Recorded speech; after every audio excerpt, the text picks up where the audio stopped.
Oh, enfin assis. Bon, où est-ce que j'en étais, moi, avec ces conneries? Ah ouais, laissez-moi vous raconter une histoire. Petit Percival, ou Percy pour les intimes, était un enfant timide. Il a l'habitude de se cacher dans ses plumes au moindre souci. Mais muni d'un cœur des plus téméraires et braves, c'est un jour qu'il décida de voler. Annotation du script, pour raison légale, précisait ne pas voler mais emprunter l'épée de son voisin.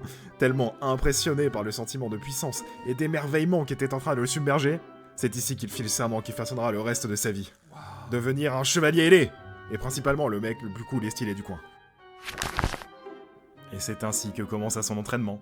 Première étape, avoir des gros muscles. Deuxième, devenir un épéiste hors pair et couper un tronc d'arbre en deux. C'est juste une petite branche en vrai. Jour après jour, lever de pichet d'eau après lever de pichet d'eau. Écharde après écharde, c'est très peu de temps après, quelques mois on va pas se mentir, que les résultats se sont enfin fait sentir. Un biceps en acier, un tronc d'arbre anéanti et terrassé. Trop fort. Son destin était en marche. Plusieurs années après, l'heure était venue de passer l'examen pour devenir écuyer, et c'est en faisant preuve d'adresse et de brio qu'il ne fut malheureusement pas accepté à cause de sa trop grande force et présence. Il aurait mis tous les autres écuyers dans son ombre. Putain. De toute façon, je suis trop bien pour eux. Mais malgré ça, Percy ne lâcha rien, et trouva un travail en tant que garde de sa cité pour bien sûr faire respecter la loi et la paix à sa façon. Sauver des chats, arrêter des bandits, surveiller les murailles. Un travail des plus nécessaires et passionnants. Pas trop. Stop! Vous avez violé la loi! Auquel le maintenant jeune homme s'y donnait à fond! En dormant pendant ses tours de garde. C'est pendant une patrouille qu'il entendit la rumeur qu'une grande force démoniaque était en train de s'amasser non loin, et qu'aucun chevalier ni héros n'était disponible pour y remédier. Seul lui en était capable.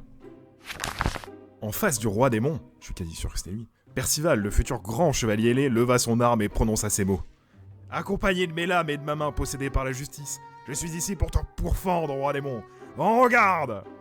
Dit-il tout fier en prenant la pose. Surgit de nulle part une flèche magique d'une puissance incommensurable, tirée à 100% par le vil démon en personne. Venant se loger dans le genou du brave héros, c'est de manière instantanée et pleine d'honneur qu'il tomba au sol avant de disparaître.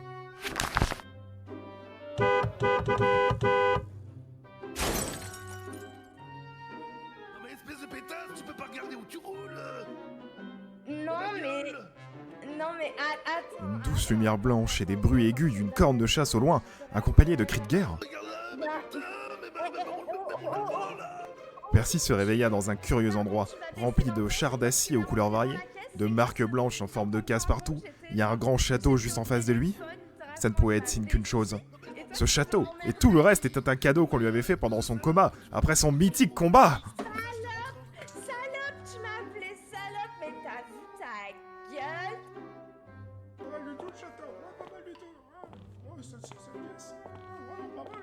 Ouais, pas mal du tout. C'est en se promenant à travers les jardins luxuriants, épié par toutes les personnes qu'il croisait, probablement à cause de son charisme naturel, sans aucun aperçu de servant, de garde ou de chevalier en armure qu'il se posa la question. Ai-je voyagé à travers les dimensions? Si oui, ça faisait de moi le dernier représentant de mon univers, et donc par pure technicalité, le meilleur des chevaliers? Mon heure était donc venue de croquer mon destin à pleines dents, comme je l'ai toujours voulu, et d'être le meilleur du coin. Mais...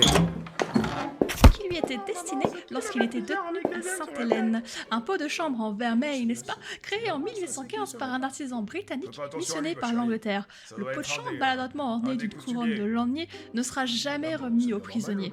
En effet... Mais il est encore là, lui. Excusez-moi. Sécurité! Vite! Mon histoire commence ici, dans ce monde. Pour de vrai.